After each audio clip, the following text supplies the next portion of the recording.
One, go. All right, Brand, we are back with the video portion of this interview with DLo Brown. And DLo, now they're going to see the beautiful, gorgeous face that I've been looking at for the last half hour. Let's show DLo Brown, shall we? There's a smile. Got Now, me. DLo, you know what I love? I gotta tell you this. This is what I love about. I love a lot of things about DLo Brown. This is what I love most about DLo Brown. I love letting the audience know things about the stars that they may not know about. The only reason I know about them is because I worked for you. Now, we'd notice if that camera shot was pulled out a little bit, we would notice that DLo Brown is wearing his Chicago Bears shirt. Yes. DLo, my greatest memories of you, which I love more than anything, is we'd be at a TV taping. It could be the WWE. It could be TNA. It didn't matter, okay? Mm-hmm. When we had to find DLo, or when I had to find DLo to do a pre-tape or to see what he was doing in his match, whatever the case would be, and I wouldn't be able to find DLo anywhere. Mm-hmm. DLo, where were the two places I'd find you, and what would you be doing? Either playing video games or watching a Bears football game. You would have just won the $1 million question right there. Bro, I used to you used to find the places to hide, to watch the Bear game, and nothing else mattered. Bro, it could have been WrestleMania. Nothing was more important than the Bears. And quite frankly, I always respected you for that. Well, I love the Bears. I've loved them since I was 9 years old, and they're the only football team I've ever loved. And I just have this connection to them. And when it was a Sunday somewhere and there's a game on, I had to work, I was going to find, time to scoot off and watch and find my Bears game. And matter of fact, we're taping this on Sunday, and I'm out on the West Coast, and they play in 2 hours. And if we're not done by 2 hours, I'm hanging up on you. Yeah, but DLo, from what I understand now, football's not my number one sport. I'm a baseball guy, but I follow football. But what I understand tonight, DLo, is that the Bears are limping into this game. Bro, we're not limping. We're crawling. But love my team in good and bad, and I'll be there to support them. And, as a matter of fact, last year I was at the Eagle game where they played in Philadelphia and got killed, 54-7. And I refused to leave because I didn't want anybody to see me running with my tail between my legs. So I'll be down there watching my team. You must have been going crazy during that Super Bowl year because, DLo, I got to tell you, I'm a New York Giants fan. The Giants have had their share of Super Bowls. Mm-hmm. But I got to tell you, DLo, I can tell you this. Going back to that Bear Super Bowl team, I think that by far is the best team I ever saw in all my years of watching the NFL. The 85 Bears defense, without a doubt, you could line up against any offense of any generation, and they would compete in a way that no other team could. I mean, when think about the guys on that team, you got Hall of Famers, you got guys who have become head coaches. There's 4 head coaches off that team: Rivera, Singletary, Fisher. You got guys who were just awesome in what they did. You have Hall of Famers everywhere. You have Pro Bowlers. No team will be put together like that again. DLo, you know what I always remember? And we're going to talk about the Bears for a little bit because I know you love the Bears, and that's fine with me. Bro, you know what I always remember about that Bear team? Bro, do you remember when they used to show highlights and even the game live? Remember when they used to zoom into Singletary's eyes, bro? His eyes. And the greatest image I ever have of Singletary, it's cold as the Dickens in Chicago, but there's this one lasting image I have where they zoom in on Singletary and there's icicles in his mustache from all his sweat and snot. Right? And his eyes are as big as saucers, and you can see him looking over defense. And I swear I was scared on TV. I felt for the guys he's about to hit. DLo, do you know our connection here? And this is the truth. This is an absolute shoot. I grew up a New York Giants fan. My father was a Giants fan. I'm talking about going all the way back to Fran Tarkenton. That's when I started following the Giants. But DLo, do you know who I idolized as a kid? No joke, bro. Who? Hold on for a second.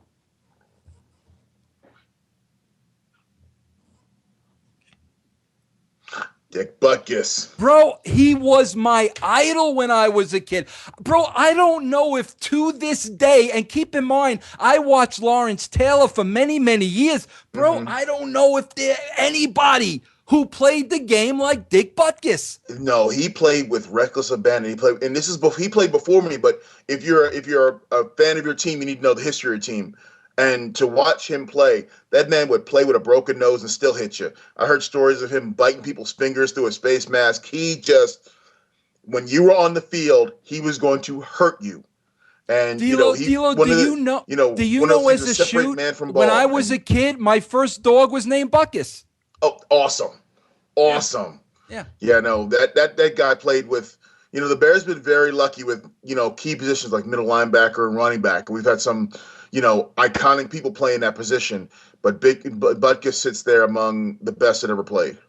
DLo, when I know somebody's really a fanatical fan, and every conversation I've had with you about the Chicago Bears, you know how I know when the people have crossed the line?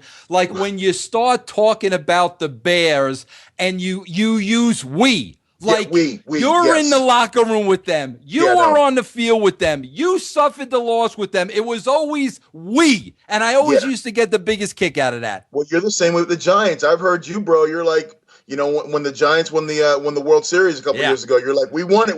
I can't believe we won it.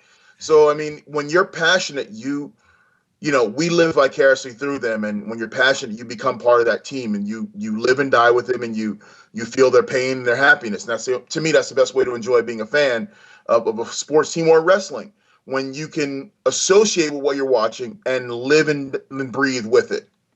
Hey, DLo, I got to ask you this again, and I know I'm elongating it with the Bears, but I know you don't mind talking about the Bears. But I'm bringing up this question because obviously I've been living in Colorado now for the last 8 years, bro. What are your thoughts on Cutler?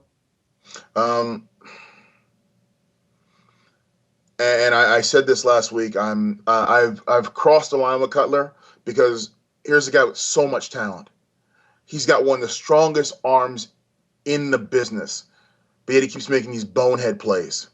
He keeps throwing. Who throws interceptions to nose tackles?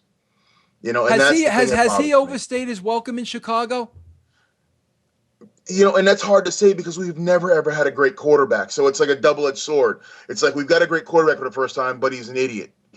Yeah. So yeah. It's like you don't want to give it up because he's got this great arm that you've never seen in Chicago. Yeah. I mean, think about it. He's about to break Sammy Ball's records. Sammy Ball's been our leading passer for 55 years. Think about that. But you also know, I mean, I think it's safe to say, DLo, that if he doesn't deliver this year, he's going to be done. I mean, we're talking about Chicago here. We're not talking about Jacksonville or Tampa. We're talking about the city of Chicago here. If he doesn't deliver this year, I got to believe he's done. And I totally agree because every year he's been there, it's always been some problem. The offensive line wasn't good. We didn't have great receivers. The defense didn't give me enough. Well, this year, he's got great receivers. He's got a great offensive line. He's got a great tight end. He's got a heck of a running back. Now, the defense is suspect, but Cutler never lined up on defense. So he's got all the weapons around him. If he can't produce this year, it's the only excuse left. It's him, and it's not anybody else. Yeah. Okay. Now, DLo, let's get back to the illustrious career. Okay, I'm going to quiz you here. I think you're going to know. I think you're going to know the answer to this because, DLo, you're one of the astute wrestlers, and you and I know, bro. There's astute wrestlers, and then you got the wrestlers that aren't cooking with all four burners. I put you on the astute side. Okay. DLo, do you remember your very first televised match took place on Shotgun Saturday Night? It was the reason why I'm pointing this out, bro, is this was before the Attitude Era. So this kind of sets the stage for where the WWE was at the time. DLo, I'll tell you, it was a 6-man tag. Do you know what the teams were? My goodness. Well, I would assume it was the Nation versus, let's say, like the Headbangers and somebody. DLo. Uh-oh. You're going to love this match. I looked at this match saying I popped huge. Now, DLo, you had a good team. I'm looking at this, and there's no doubt in my mind you got to be the favorites going into this team. Okay. You're teaming with Savio Vega, who everybody loves. We all love Savio, right? Then, DLo, you're also teaming with, I'm sorry to say, but, Crush, the late Crush, who was a giant of a man. Yes. That was the first one of the early incarnations of the Nation. So, yes. Now, do you remember who you faced? No. Bro, this is where I They all blend together. Okay. Well, on the other side, we had Aldo Montoya. Oh, geez. Okay. Wait a minute, bro. Steve Corino, who, Steve Corino has had a phenomenal career, but, he's not known as a WWE guy. No. Now, this last guy, bro, this was probably the guy, and I'm not talking about the wrestler here. I want to make that clear. I'm talking about the gimmick. Let's take this gimmick, not the guy in the gimmick. Okay. But I would guess that night, DLo, that you had your hands full with Freddie Joe Floyd. Oh, geez. and the fact that I know Freddie Joe Floyd or Tracy Smothers going way back to Smoky Mountain. Yes. Yeah. He's a handful. Yes. Wow. What a team. Yeah. I didn't want to, I'm not taking anything away from Tracy, but when I saw that, I was like, that says something about pre-Attitude Era. And that's the ironic part about that. As I put it together, my first match in Smoky Mountain was a single match against Tracy Smothers. So my first TV match in WWE was a single match that involved Tracy Smothers. Now, DLo, obviously your first claim to fame is the Nation of Domination, but let's face it, DLo, you're put in there as a DLo, I don't even know if you were a role player at the time. I mean, you were a guy that appeared in a suit, no spotlight put on you, whatsoever, kind of nameless, faceless as part of the Nation of Domination. At the time, that was being run by, the great, and bro, I know you love this guy and respect him more than I do, and I can't say enough of this guy, but, Ron Simmons. So the first question I want to ask you, DLo, is, twofold. At that point in your career, number one, what was it like, working under a Ron Simmons and being able to be around Ron, the first ever, black champion at WCW?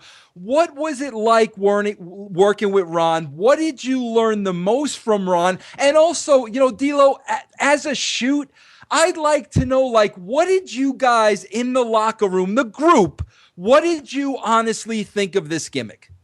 Okay, well, if Smoky Mountain was me going away to college, being part of the Nation and being under the tutelage of Ron Simmons was like getting my PhD, was like getting my master's.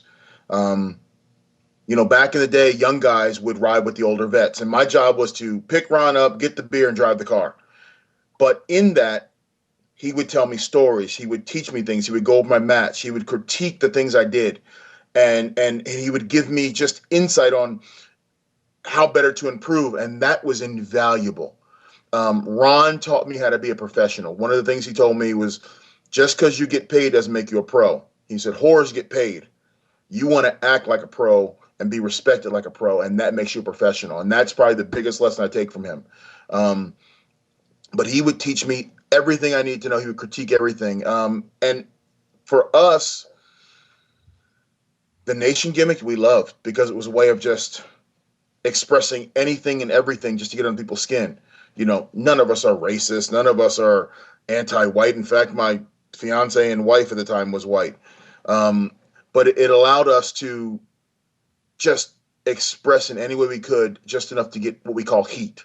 Just get under people's skin and get people pissed off at us, and we loved it. And it was every week we turn up the TV and going, okay, what are we going to do this week? What are we going to do this week? Who are we going to hate on this week? And it was fun. It was absolutely fun.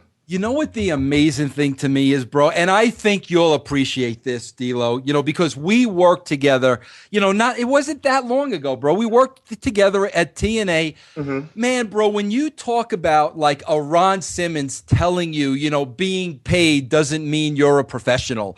And Ron Simmons telling you, bro, how to carry yourself and how to act. And man, DLo, then you fast forward. I mean, we're talking now probably, 97.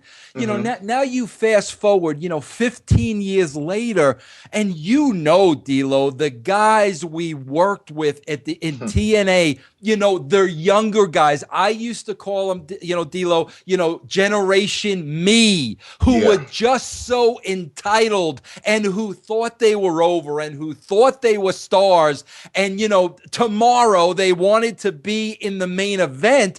And man, it's just a shame that, that's what's missing today, bro. The car rides with Ron Simmons and the Mm-hmm. freaking education that man gave you, that's just a dying art in the wrestling business today. And I think that's what a lot of these younger talents are missing.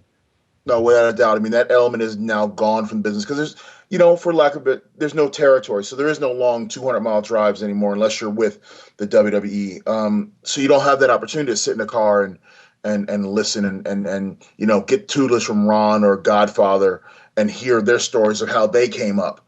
And that's part of the respect business because you're now getting the education that they got. You think, here's my place in the business history.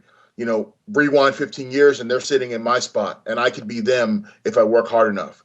And that part is gone now. And that's that part, that passion, that respect, that appreciation of business is now gone. And I'm not saying anything negative to the talent today. They're incredible. Some of the things they do are great, but there's an element that's missing. And you can see it on TV. You can feel it when they talk about the business. They don't talk about it as something they love it. They talk about it as something they do.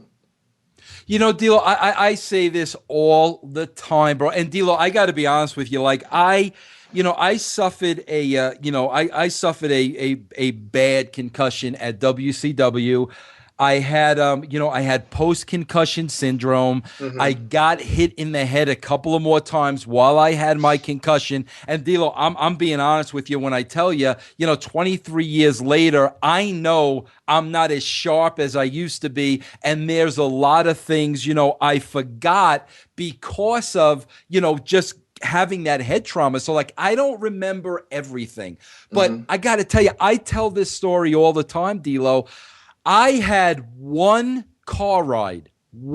single car ride for maybe 2 hours with a man by the name of Arn Anderson. Oh, yeah. I never forgot that car ride. I can only imagine, DLo, what it was like spending time in that car with Ron Simmons. Yeah, take that 2 hour car ride and multiply it by 100. And we had that every night. Back then, the schedule was you could work 40 straight days.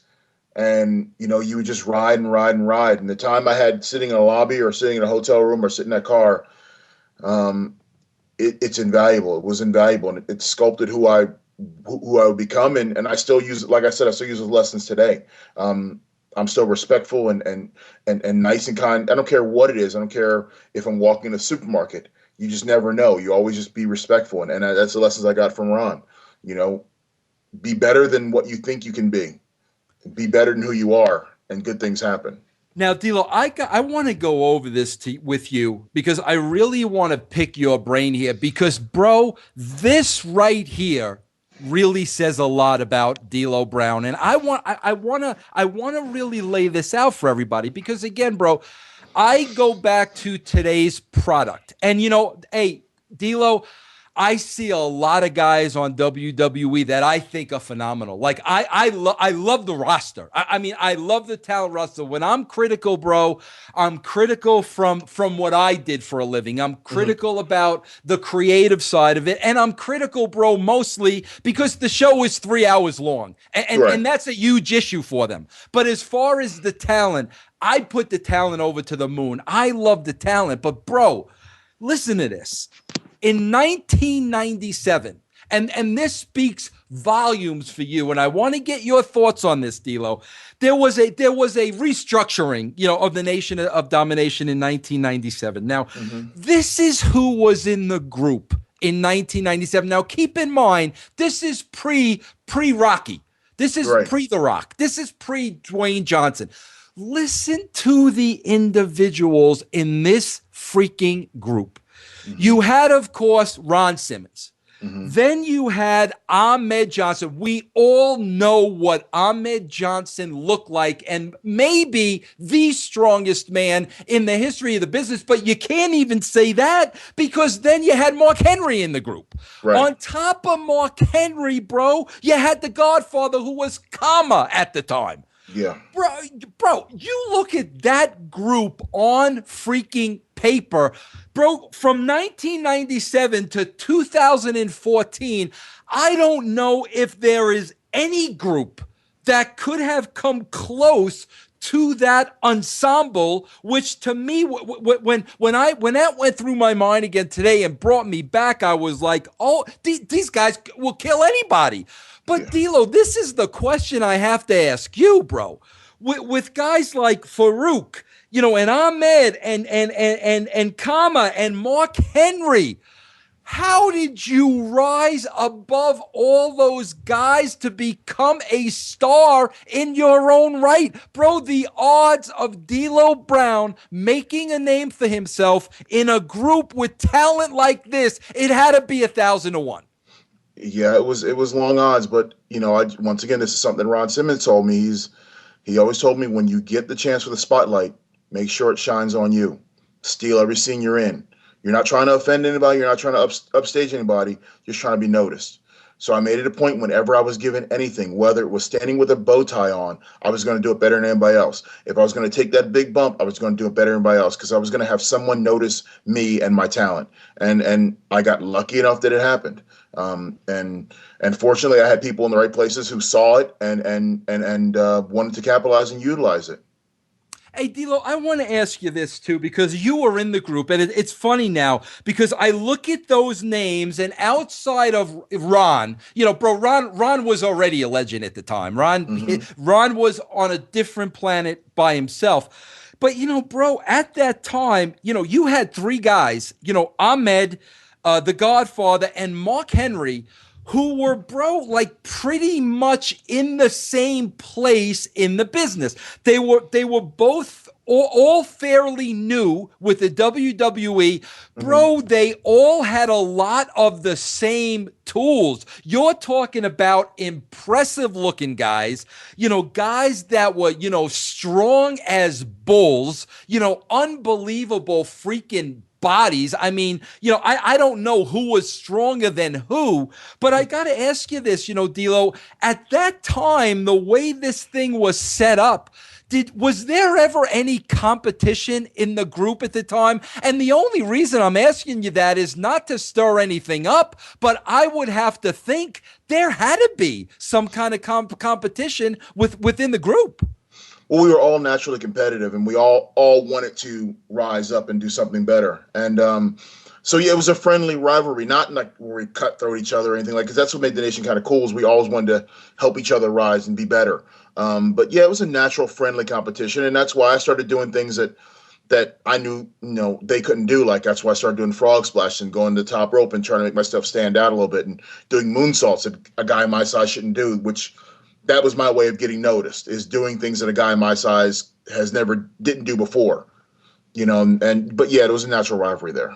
Well, also, DLo, having been there and having, worked on the inside, bro, it was always like everybody knew. And I don't think a fan, unless you're an educated fan, would understand this and look at it this way. But, bro, let's face it. Those guys were big guys. And, because they were so big, there was really a limitation to their game. And, bro, a lot of them, Ahmed, Godfather and Mark Henry, a lot of them had the same tools. And a lot of them, their talent was based on their power. Bro, you were the worker in the group. And that's why you were there. And when you were were booked with them. You were booked with them for that reason. But bro, I got to add, much to your credit, DLo, that's a great spot to be in, but it's also a lot of pressure. You know what though? But I thrived in the pressure, and I know I was put in those spots because I was put there to get good matches out of people, or DLo can get the finish right, or DLo can get a good match out of anybody. But I took that as a badge of honor. I mean, that was my world championship. That was my shield. That's what I used to propel myself. So I never minded that at all. And it's ironic because I always admired the quote unquote workhorses of wrestling, like the Arn Andersons or the Tully Blanchards. So to have that same moniker put on me, that was pretty cool. I didn't mind it one bit. DLo, I have to ask you, when Dwayne Johnson comes into the group, bro, and a lot of people forget, the Rock, his debut when he was Rocky Maivia at Madison Square Garden Survivor Series, people booed him out of the building. A lot of people don't remember that, bro. I remember. It was Bruce Pritchard who came to me, and it was Bruce's idea to put Rock in the Nation of Domination. I didn't see it, and I said, bro, I don't see this. Now, once he was in there and I saw it develop, I was like, holy crap. Mm-hmm. Now, DLo, the rise of The Rock and being in that group, did you see and did you know that this was going to be something really special? You could feel it, and I think being in the Nation gave Rock a place of protection because he had failed as Rocky Maivia with the dire Rocky Die and the poofy hair, but being in the Nation and not having all the pressure of the world on him gave him the ability to experiment, to be free, and that's when he started with his different interview styles and his little one-liners and just little things that he would practice and get better, and his mannerisms and the people's eyebrow and the people's elbow. And you could see it, you could feel it. You could feel it when he walked through the crowd. You could feel the difference, and you could watch it grow. And it was really cool to be part of that and to be next to it as it was growing. And then I would learn lessons from him, and that's what I would take onto my style. And okay, this is how you get noticed. This is what you do. This is how you connect to people. So it was cool to be right there, having a front row seat, watching The Rock rise up. DLo, let me ask you this too, because obviously being a part of that group, you were a lot closer to him, in that locker room together, traveling together and whatnot. Mm-hmm. Here's the one thing I admire the most about The Rock, and I tell everybody this, but I'm curious to hear your viewpoint from somebody being on the inside and him actually being on the group. Mm-hmm. One thing I say about The Rock, bro, is the years that I work with him, and, again, I was there at the Survivor Series. I was there at the opening start of, when he was in the Nation, and I saw the rise, bro. Mm-hmm. To me, the thing I respected the most about him was no matter how hotter and hotter and hotter and how big a star he was becoming. And by the time I left in 99, he was huge, bro. He was a movie star without being a movie star at the time. But the one thing I always say about the guy, bro, is he never changed who he was. I could have had a conversation with Rocky Maivia at Survivor Series at the Garden. I would have had the same exact conversation with him in 1999 on my way out the door. The guy never got an ego. And bro, we're in a business of egos. Mm-hmm. I thought that was absolutely unbelievable. The guy never changed. How was it working with him as a talent?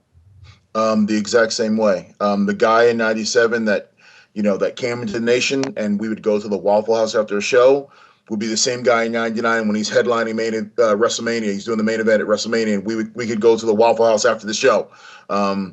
He and I could sit and talk about anything, anytime, and he never changed. He was always there for advice.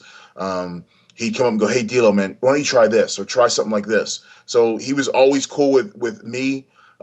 With everyone he was cool with before, he was cool with after he became somebody special. So that I give him a lot of credit for, and I assume to the day he's the same kind of guy. Yeah,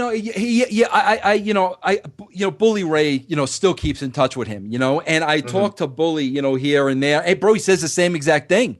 He says he'll pick up the phone, he'll call Rock, Rock will answer. It's like they were back in the WWE in 2000. Nothing has changed about the guy, and I believe that wholeheartedly. But I want to talk about you, DLo. Okay. I want to ask you this question. Now, DLo, I've worked in my career with hundreds of tag teams, people that worked very closely with each other and depended on each other to make a living. And, DLo, there were some tag teams I worked with that had a phenomenal chemistry. There was some that I worked with where they were individuals and it was not so much, and it was business. I think I can say this and mean this wholeheartedly, DLo. I don't know if I ever worked with two individuals in any company I ever worked for.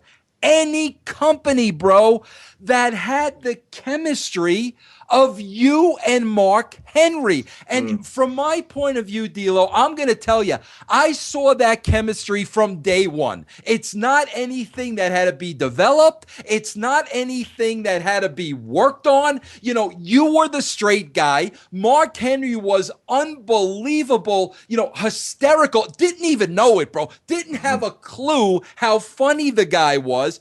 Bro, I never saw a chemistry like that in my history in the business, one that you guys didn't even have to work at. Can you explain that bond between you and Mark Henry? It's simple. It's very simple. We were friends outside of the ring. And the two guys you saw in the ring playing with each other, having fun, were just an extension of who we were riding down the road on the highways together, in the rental car, at the hotels, Mark Henry and I are friends. I can call Mark Henry to this day. In fact, the WWE was in Vegas about a month ago, and me and I hung out.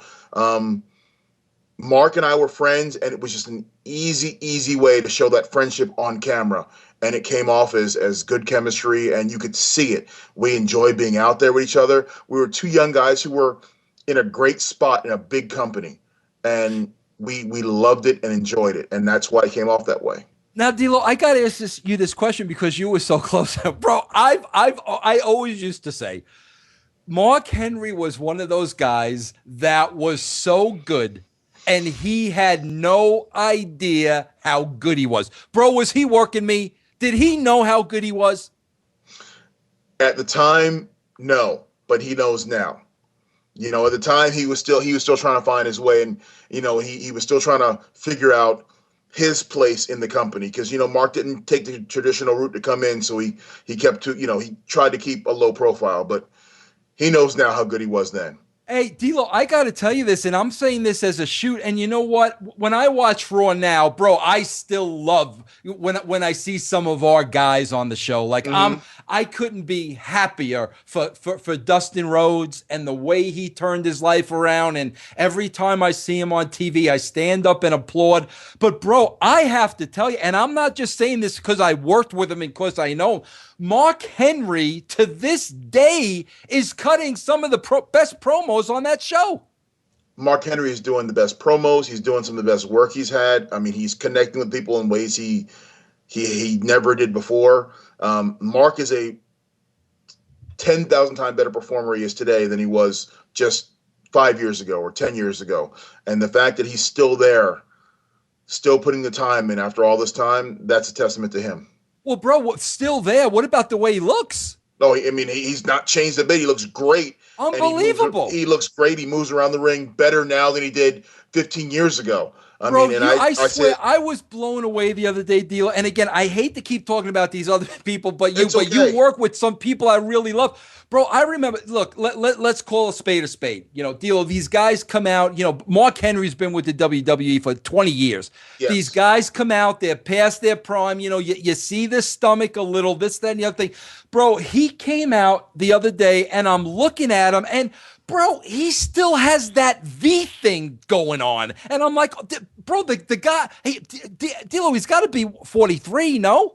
Yeah, 43, 44. And the only difference between Mark Henry now and Mark Henry then is he's bald. That's it. He looks the exact same and moves the exact same.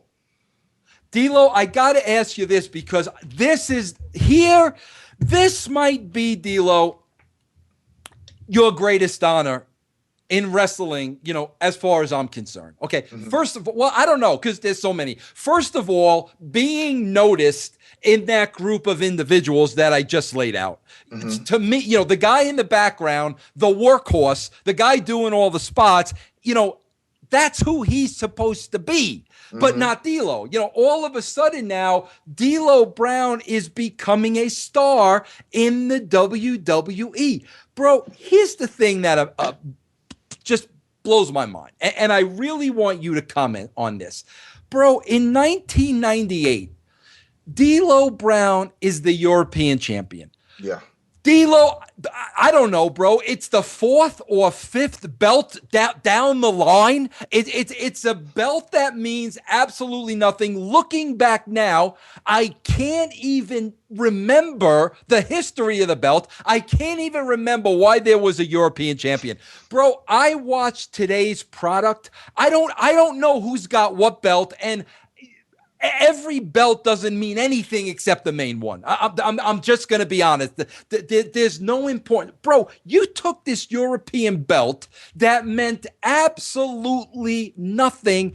And, bro, you got this belt over. And let's go beyond that, bro. A lot of times when people talk about DLo Brand and what were the highlights of DLo's career, bro, they talk about you and Sean Waltman fighting for the European title.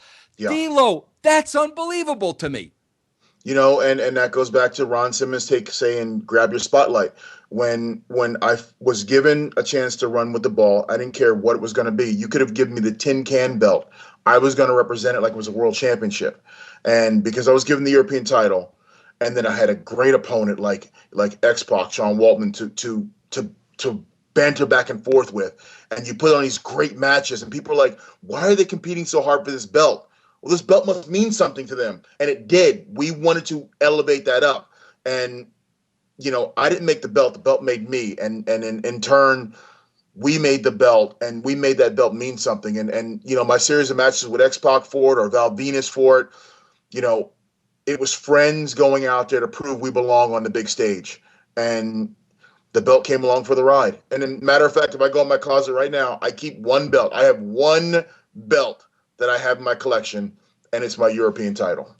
DLo, it's a testament to you. This is what's unbelievable to me. And you know what, bro? I bet you don't even think about this. But these are the things. This is why I enjoy what I'm doing, because these are the things I can point out to fans listening and fans of the business, because I was there and I did that. And these things are very important that they understand. Now, DLo, especially back then, okay, when it came to the Intercontinental title, bro, there was somewhat of a plan. You had to know who the Intercontinental champion was going to be next. And back then, bro, the Intercontinental champion was a huge deal. Not what it is today. It was a huge deal. The Intercontinental champion meant you were next in line to become the world champion. That's what it meant back then. Now, my point is, you had a plan who was going to be the Intercontinental champion. It didn't just happen. DLo, the fact that you had the European title and the Intercontinental Championship at the same time, does anybody out there think for 1 minute that a creative meeting was held at any time and there was discussion to put the Intercontinental title and the European title on DLo Brand at the same time? Does anybody on this planet think that conversation ever took place? No, it did not. What it was with DLo was out there delivering every single week. We knew what we were going to get out of DLo, so we just went with DLo. That's why, DLo, sometimes I get pissed off when I hear wrestlers, they didn't get the push. They didn't get the push. They didn't get the push. Bro, you got to make your own push. And when you got a guy like DLo out there, and just like Vince McMahon, the first time he saw you with Ahmed, when you got a guy like DLo out there and you're noticed noticing DLo, and the fans are noticing DLo. That's the push. The push doesn't come from writing anything down on a piece of paper. The push comes from a guy that is smacking your head against the wall to notice you, and you can't help but to notice them. And then all of a sudden, the guy's got the European title and the Intercontinental title, and that wasn't in anybody's mind. Bro, that is an absolute testament for who you are and how hard you worked in the business to deserve everything you ever got. I appreciate that. And by far, that was the greatest achievement I ever had in wrestling. And I knew what it meant. I knew what the position I was in.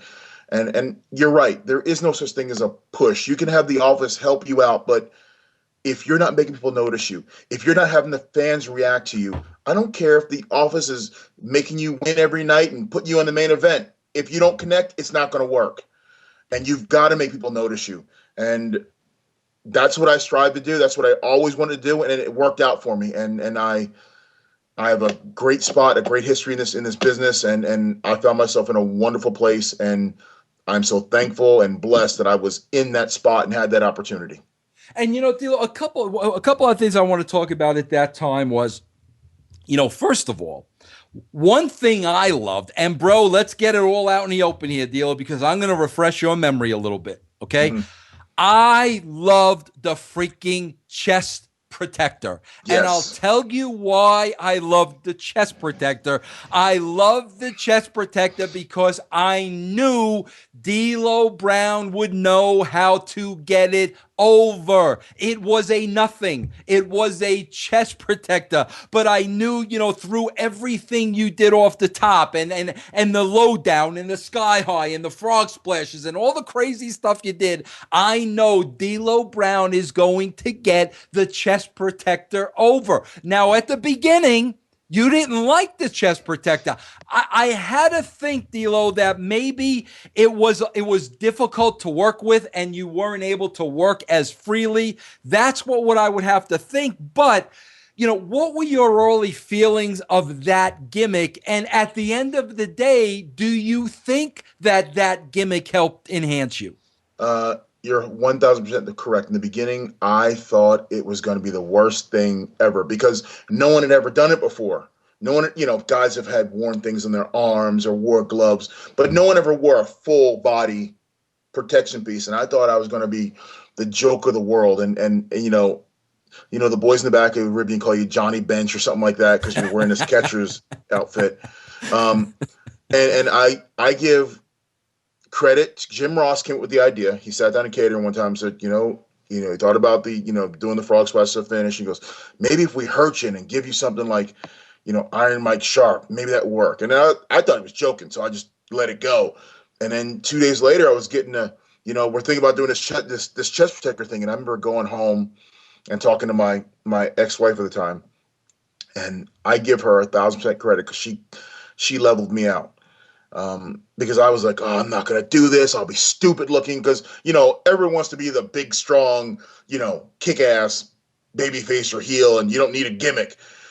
And she said words to me that reverberated and to this day stands. She goes, if you try it and it fails, it failed because not of you trying. But if you say you don't want to do it, then it's your fault for not trying it. And I was like, that makes perfect sense. And I came back and I was like, okay, let's do it. And if I was going to do it, I was going to do it 1,000%. And I was going to make it, once again, I was going to make this thing into my shield of armor. And this was going to be the biggest thing I ever did. And I embraced it. And when you embrace something, you run with it, people can see it.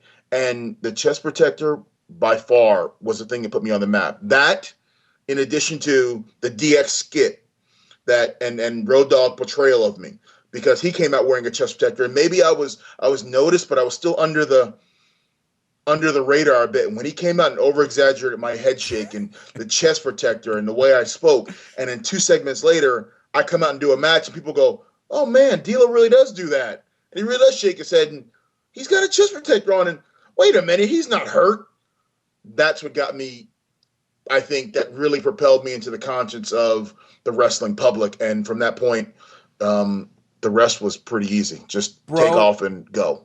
Bro, if you're still giving Ahmed Johnson 25% of whatever you make for the rest of your life for Yes. for you being noticed, Mm-hmm. you freaking owe Road Dogg 50%. You only get 25. I wholeheartedly agree. Bro, when you want to talk about, like, hey, listen, DLo, let's face it, bro. The Attitude Era was a runaway freaking train. Bro, Yes. if I can remember 5 things about the Attitude Era, it was a lot. Bro, him coming out and doing DLo Brand with the head and the whole gimmick is something I will never ever forget for the rest of my life. I wholeheartedly agree. And people ask me about it all the time. They're like, what'd you think of Road Dogg's portrayal of you? And I said, it was the greatest thing that ever happened to me in my career. DLo, you know what the thing was about that skit that was so funny, bro? First of all, the guys were nervous as heck to do it, right? So, like me and Ferrara wrote it, and bro, I swear to God, this was our mindset going in, right? And they were scared to death. The mindset was, this is going to be really, really bad, or this is going to be something that people will never forget. And bro, the way those guys went out there and did that, has nothing to do with what me and Ed wrote. It had nothing to do with the words. That had nothing to do with it. Every one of their single performances, that made that a memory for me that I will never in my life forget. It was gold. I remember sitting in the back watching it, and when they came back, all I could do was just clap my hands like this because it was one of the greatest performances I had ever seen. And my fear was the nation was going to have to rebut and do their own skit. And I was like, we can never live up to that. So hopefully we never have to do it. That's how good of a skit it was. And I will always remember that. Yeah, unbelievable. Now, DLo, I wanna turn for a minute, and we need to talk about this because I wasn't. I know I wasn't there for this. This happened after I left the WWE, but I want to talk to you a little bit about this. We all know the situation with Droz. We all understand. And DLo, I got to say this up front. And this really has nothing to do with Droz because this is something I've been saying for my entire career. Okay. And you don't have to comment on this part of it because I know you can't. I'm going to comment on it. Okay. When I was in a position of, in management, let's just say at TNA, and bro, I used to know what guys would come in for and what some of the guys would get per match. And I used to go out of my mind, insane, nuts, crazy, because I used to basically say, you're going to pay so-and-so $200 or $300 when every time any one of those athletes step into the ring, it can be their last match. It's that simple. As somebody that took bumps, as somebody that suffers from a concussion that happened in 1999 because I didn't take a Russian leg sweep the right way, I understand how freaking delicate it is every single match, every single move, every single maneuver.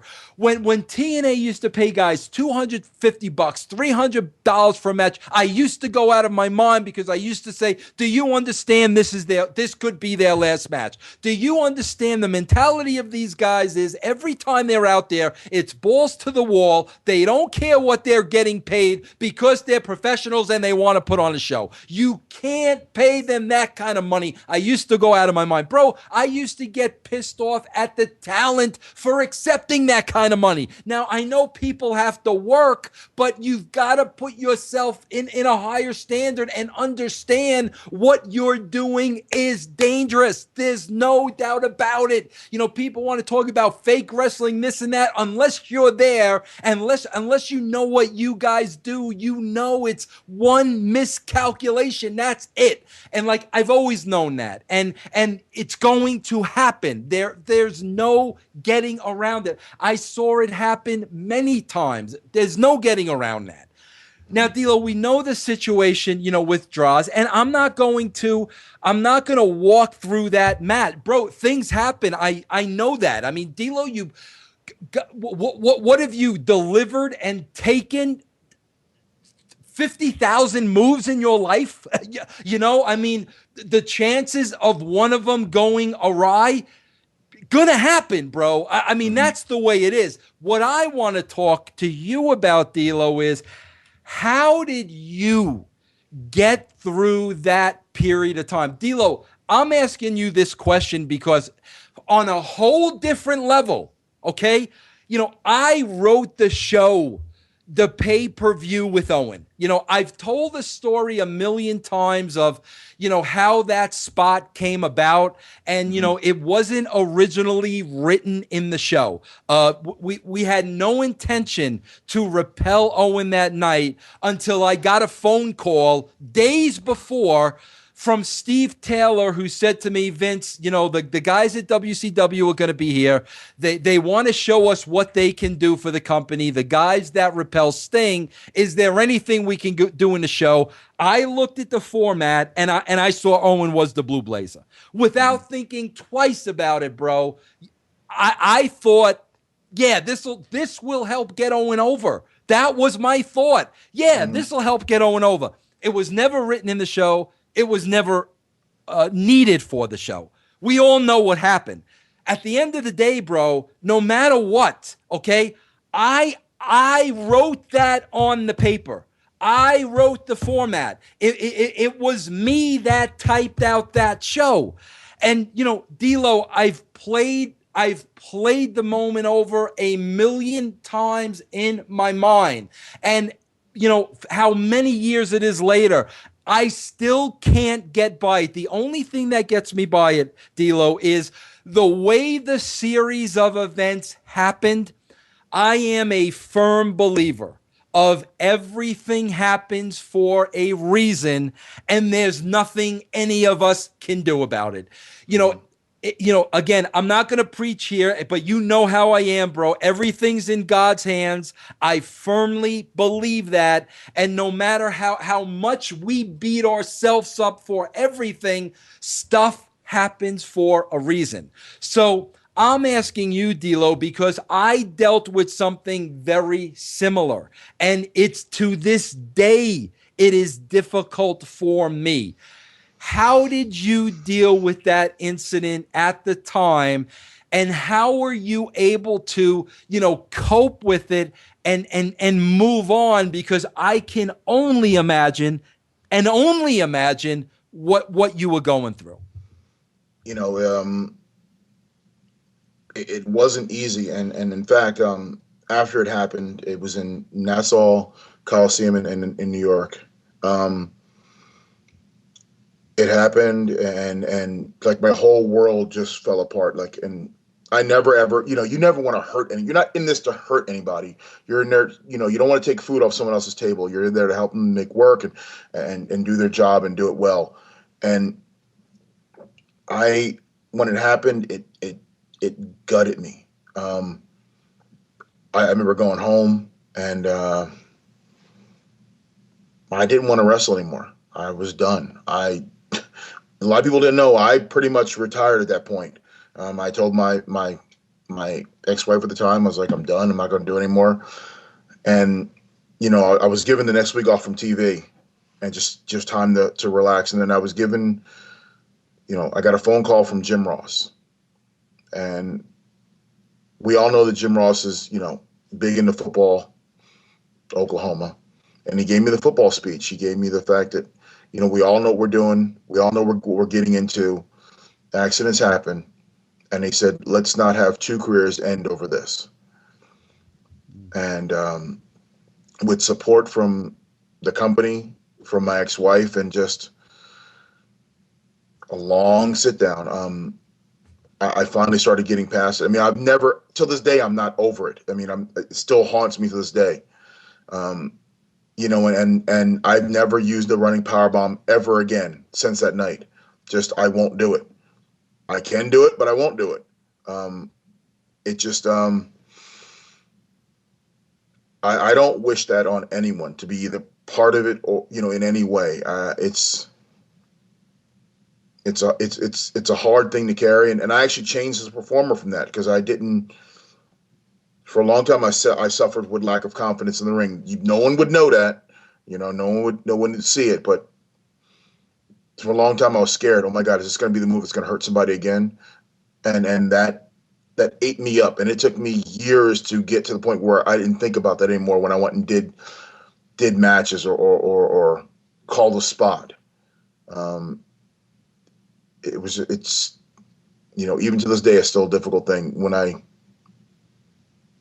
can think back, and I can see every split second of what happened, and it still bothers me to this day. And I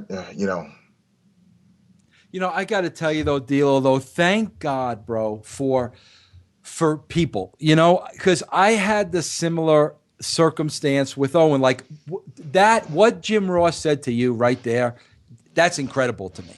We don't want to lose 2 careers over this. I mean, how did he even find those words? I mean, that is an unbelievable statement. It was much like with me, bro. I'll never forget this as long as I live. The day after the Owen incident. Now, bro, you got to understand, Steve Austin was a very strong head guy. At the time, he would, sometimes he would be a little bit paranoid because he received fame so fast and he didn't want to lose it. And he was always protecting it, and rightfully so. I understood him. But as head writer, every week you're giving Austin his material, sometimes you would butt heads.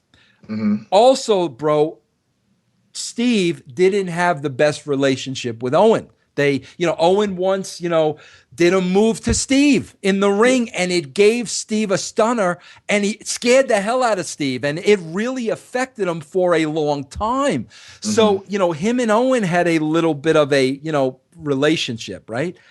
The next day after Owen passed away, bro, I was like you, DLo, I was on the phone with my wife that night crying. I wanted to be done with the wrestling business. I'm done. I didn't want to have anything to do with it the other day anymore. I had to go to TV the next day because we were a family. I had to be with these guys, right? Mm-hmm. And bro, of all the people that came up to me and basically said, Vince, it wasn't your fault. It was Steve Austin. And it's moments like that, bro, that you just never forget. And, again, it's like, thank God, bro, you've got people like that in your lives that are smart enough to sit back and know you and mm-hmm. know how you are and know what you're going through and be able to pass along the words to you that Jim Ross, did to you. Just, what an incredible thing to say to you at that moment in time. Yeah, I'm very thankful for the people that have been around me, and he knew exactly what to say at the right moment to get my head back to where it needed to go in the right direction. And for that, I'm eternally grateful, because, like I said, just like you, I was out the door. I was done. I was going to tear my contract up, and I was going to go do whatever. I didn't care anymore. And yeah, it's wonderful to have great people around you who can help motivate you and get you back on track when you need it the most. Yeah.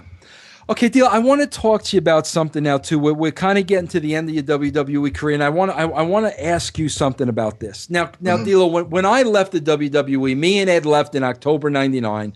I mm-hmm. remember it caught Vince by surprise. I remember saying to Vince, my last words to him were, Vince, you have nothing to worry about. You have at least a year to ride the wave. That's how hot we were at the time. No mm-hmm. matter what you did, you were going to ride the wave for another year. It didn't matter. But I also do know, DLo, that one thing that Ed and I did was we would make the card for the pay-per-view, and on every single show, we would make sure that every single match was covered on Raw that was going to be on the pay-per-view. It didn't matter if it was the main event. It didn't matter if it was the last match. If you were on the pay-per-view, you were getting television time to get your story over. We did that with every single match, okay? One thing I noticed, the minute Ed and I left, that type of booking or writing seemed to have disappeared. And, get the idea of getting everybody over seemed to not exist anymore. It was getting, the top guys over. What were the top 3 stories? Everybody else was kind of like, oh, by the way, and it's still pretty much to this way today. Now, DLo, I don't understand the circumstances around it, but you're going to explain it to me. I know when we left the WWE, DLo Brand is on top of the world, and DLo Brand is an important piece to the puzzle, just like everybody else. Everybody was a piece of the puzzle. Without all those pieces, there wouldn't have been an Attitude Era. It's that simple. DLo Brand was an important piece of that puzzle. Now, DLo, I know somewhere around 2001, 2002, correct me if I'm wrong, but I think there was a point where you were actually sent back down to developmental towards the end of your WWE stint. I wasn't there, so I don't know this. I'm going to be finding out for the first time. Basically, what happened once DLo was so hot and DLo got himself over, and I give you all the credit for the world, bro. I tell everybody all the time, it's not the writing. I can be Shakespeare. If guys can't pull it off, it doesn't matter. That's why Al Pacino makes blockbusters and Al Pacino makes bombs. It's not Al Pacino's fault. It's the talent has to get it over. And everything we gave you, you got over. What happened towards 2001, 2002? I'm just curious because I wasn't there. Well, after you left, things were okay for a little while. Then, like you said, they started only concerned about the top 3 matches, and they started putting less and less importance on that mid-card area where I was. And, you slowly get lost and forgotten. And I was off TV for a while. And then Chaz Mosh and I would beg to do something. So that's when they put us together as Lowdown. And then we were Lowdown as a tag team. And then all of a sudden they put us with Tiger Ali Singh, which to this day is the dark period of my career. But then Tiger Ali Singh got hurt. And then when he got hurt, they were like, well, we got to take you off TV. Well, since we're paying you, we need to send you down to developmental. So go to HWA, go to Louisville. And after spending time there, and then go to Puerto Rico. And people don't know this, I spent like 6 months in Puerto Rico, and that's when guys were getting released. And so Chaz got released, and I got brought back. Wait, let me stop you for a second, because I want to talk about that period of time. Because DLo, to me, this doesn't have anything to do with ego. This has to do with being a human being. You're on top, bro, at the WWE. You have 2 belts. You're on WrestleManias. You're at the pinnacle of your career, bro. Now, for reasons out of your control, because it wasn't a talent issue, you didn't all of a sudden become great. And now DLo sucks. Situations out of your control, bro. Now you're in developmental. Now you're in Puerto Rico for 6 months, bro. How does that affect your psyche? And as I said, to me, that's not an ego issue. That's a human being issue. How does that affect you? I know you're a professional, but how does that affect you at that point in your life? It bothered the hell out of me, because I knew for the fact, why do I need to be in developmental? I didn't think I need to be there at all, because 6 months earlier I have 2 belts, or a year earlier I have 2 belts, and I'm wrestling on WrestleManias, and I wrestled in 30 something straight pay-per-views, and I was in my mind, I was going to be one of those next guys elevated up to that top tier, and I did everything I thought I could to be there. And it just wasn't in the cards. And then slowly but surely get pushed down to developmental, and trust me, that's a real kick in, in the face when you're 1 week main event in Madison Square Garden, the next week you're in, San Juan. And DLo, let me ask you this, bro. I'm asking you because we all handle this differently, DLo. How do you not walk away at that point? Like, what's keeping you going? You don't give up. You don't give up. You try. I mean, the same thing that brought me up the first time. You know what? If you're going to send me down, then I'm going to prove that you were wrong, and I'm going to work my ass off. And I remember that's when I got in the best shape of my life. I was down at 235, and if you're going to keep me here, I'm going to show you reasons why you shouldn't. And just work hard, and that's all I did, is try to come back and show them they made a mistake. But it was never the same after you left, because you took care of everybody on the roster, and you gave everybody the opportunity to get themselves over, and that changed when you left. Well, I got to tell you this, DLo. 2003, 2004, you go to TNA. Mm-hmm. And, bro, I remember, it's funny that you left the story there, and now we pick it up because, bro, I remember the freaking shape you were in. You were in tremendous shape. You immediately came in TNA as a headliner. The thing I remembered, bro, more than anything, is AJ loved you. I mean, you were AJ Styles. I mean, he just worship the ground that you worked on. And we did some great stuff, with you and AJ. And again, I remember, DLo, you were in peak physical condition. I mean, phenomenal. DLo, what happened? Because now again, I'm going through the history here, and I'm seeing, I remember that time in 2003, 2004, but now, I'm looking at 2005 to 2007, and DLo Brand is back in Japan. What happened at the end of TNA there? I had the urge to wrestle in Japan. I felt I could be more creative and have more freedom there. And not that anything was wrong with TNA, just, I loved working with AJ and I loved working with the talent there. I just didn't think I was a fit there. And there was a time when that first run there, they wanted to radically change who I was as a character. And after 12 years of being DLo, I didn't think it would be in the best interest of anyone for me to go off and change and become something completely different. So I just opted to go to Japan, where I could be DLo and be me, and headline over there. And that's what I chose to do. And I spent I spent those 5 years there. Now, DLo, let me ask you this, though, bro, because correct me if I'm wrong, but I think I got my dates correct. When you go to Japan and spend the 5 years there, now, DLo, you have a baby during that time, right? Yeah, and exactly. That's my question, bro. Talk to me. How was that? It's difficult because I was spending 2 weeks in Japan. I'd fly home. I'd be home a week, and I'd spend 2 more weeks in Japan and fly home. And it was back and forth. Every 2 weeks I was in Japan, and it was more difficult than wrestling here in the States. At least in the States, you could, you're wrestling just 3 or 4 days, you could be home. I mean, I basically lived, out of the 5 years I was in Japan, 3 years of it, I lived in Japan. And, just back and forth. And it was extremely difficult. And, that's some of the wedges that came between me and my ex-wife at the time. Just that time apart is killer to any relationship. Well, DLo, your girls right now, though, if I'm correct, your girls right now are about 5 and 10, correct? 6 and 11. Well, 6 and 11. So you still have plenty of time left. Oh, yes. Absolutely, thank God for that. You know what I mean? Because I know what it is to be away from the kids, bro. But thank God that they're still young. Mm-hmm. Yeah, no, and there's tons of time to be daddy's little girls, and definitely they are. Trust me on that.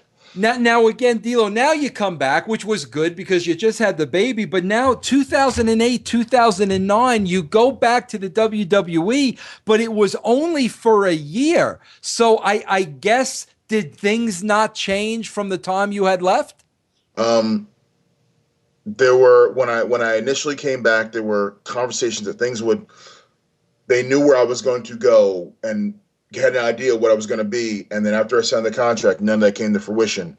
And, I was on TV, I think 3 times in 9 months, but I did all the house shows. I was on every house show, and never once was it given an opportunity. I was on TV a couple of times. They threw me out there in Chicago just because I was a Chicago guy, and they threw me out in St. Louis. Just I don't know why, but it never really materialized. And I put it as maybe I wasn't a fit for that company anymore. And they did a series of cuts, and the irony of it is on the same weekend, Ron Simmons and I both got released on the same day on the same weekend, and I thought that was extremely ironic. You know And what's that was the last time I unbelievable, was there. D'Lo? Like these people, I'm talking about like, just really fans and, people that think they know and, whatever they call smarts and smarks or whatever the heck they're called.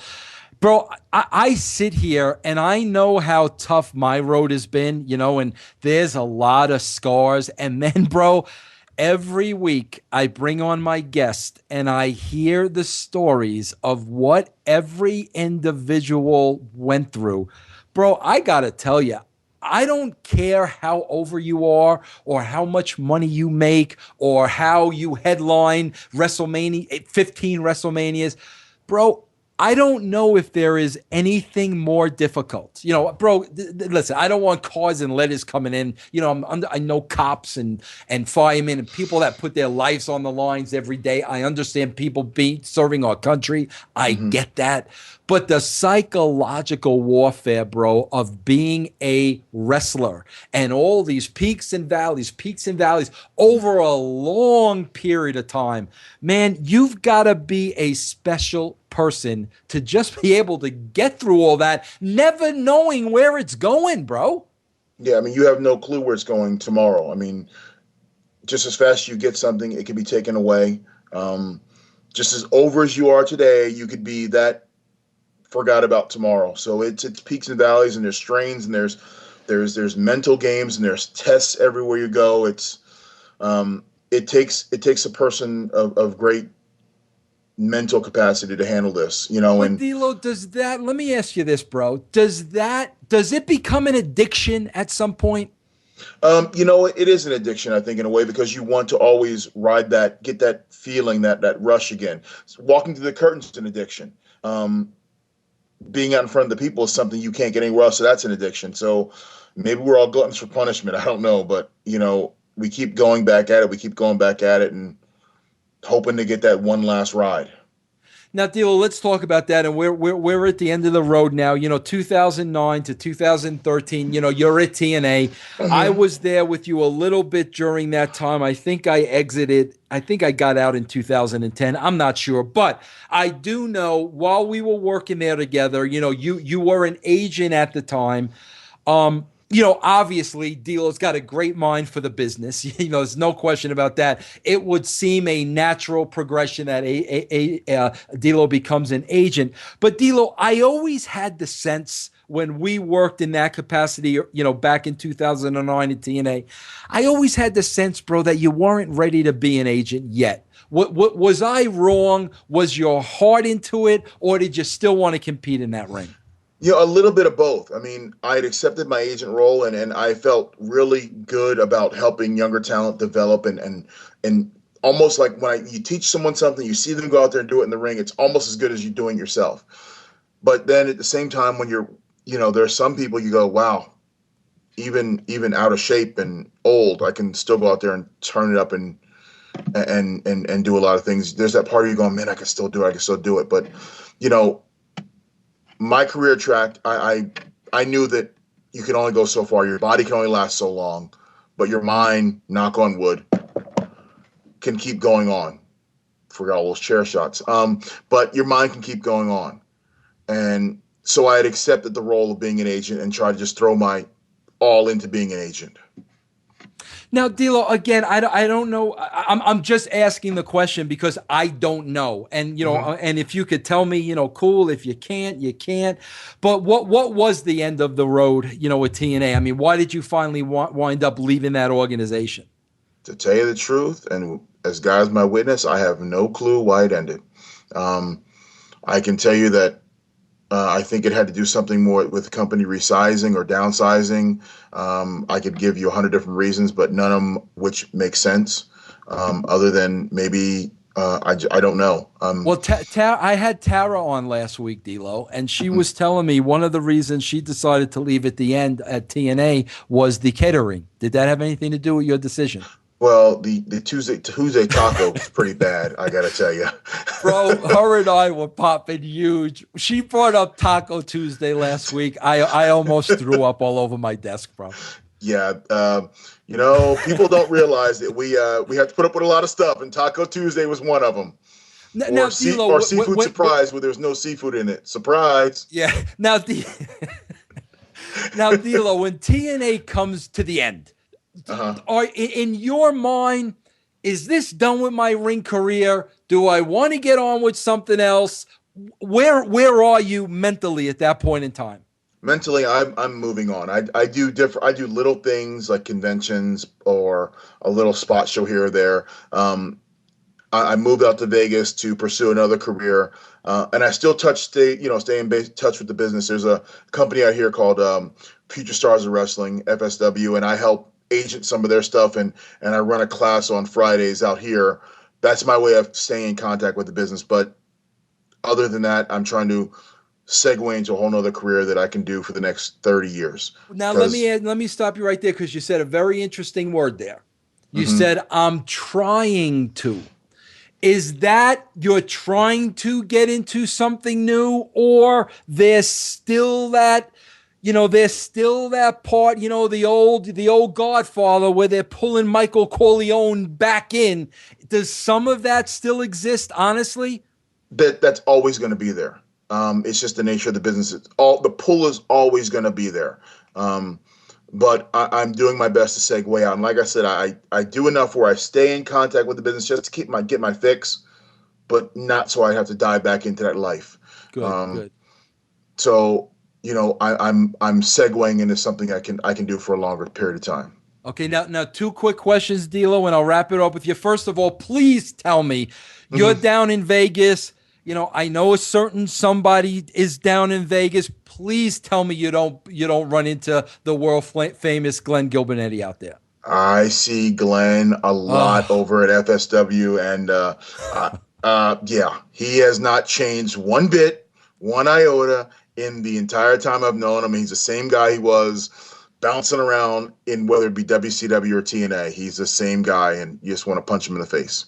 Now, DLo, I'm going to ask you one more favor, because I think, all the aggravation you gave me with the chest protector early on and stuff like that, I think you owe me. I'm not going to take a percentage of your paycheck like Ahmed gets, and, because you're only down to 25% of that, I'm going to let you keep your money. But if I do make the decision to bring Ahmed Johnson on the show, based on your past experience with him, will you come on the show just in case and be my interpreter? Will you commit to that, DLo? I will commit to being your interpreter if you need it. Yes, I will do it. Right. I speak several languages, and yes, I can do that. Okay. DLo, listen, I want you to know I get my biggest joy out of doing this show because I get to bring people like you on, and even if it's for an hour, I get to put you high up on this pedestal where I really believe you should be. I know, people look at, the wrestling business, and it's so easy, to remember the top names. But what Vince Russo knows is, if you don't have that backbone and if you don't have that foundation, the people will not stick along with the product long enough to see the top names. So you need that foundation, and everybody has such an important role to play, and everybody, is a star.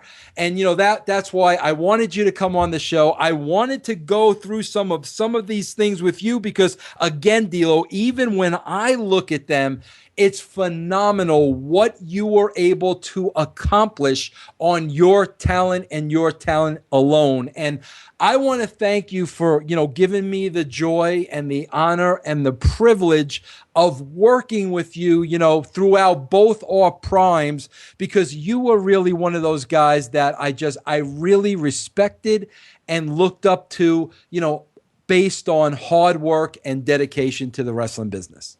Vinny Wright, thank you for those kind words, and I will tell you the honor is all mine because I got the privilege and pleasure of working with guys like you and Jim Cornette and Jim Ross and everyone down the line, but particularly you helped me out in many, many ways, and people don't know this. And one of the last memories I have is I remember the night I won the European title, and I walked back to the back, and you looked at me and said, "You're a star." And that stuck with me till this day. And I thank you for giving me the opportunity to show my talents to the world and be something people remember in the wrestling business. Thanks, Dale. I appreciate that. And listen, I'm gonna be pulling for the Bears tonight for you. You're the only reason I'm pulling for Bears. Now, who was the other guy? Edwards. Who's the other TNA guy? Oh, Eddie, the camera guy. He's a big Edwards. Yeah, fuck, I can't think. I used to get pissed off when he used to talk about, the Bears. We like he was on the team. Meanwhile, bro, the guy was $125 soaking wet. He wasn't on the team. DLo could be on the team. DLo looks like he should be on the team. I never had a problem with that. But DLo, listen, from the bottom of my heart, I want to thank you.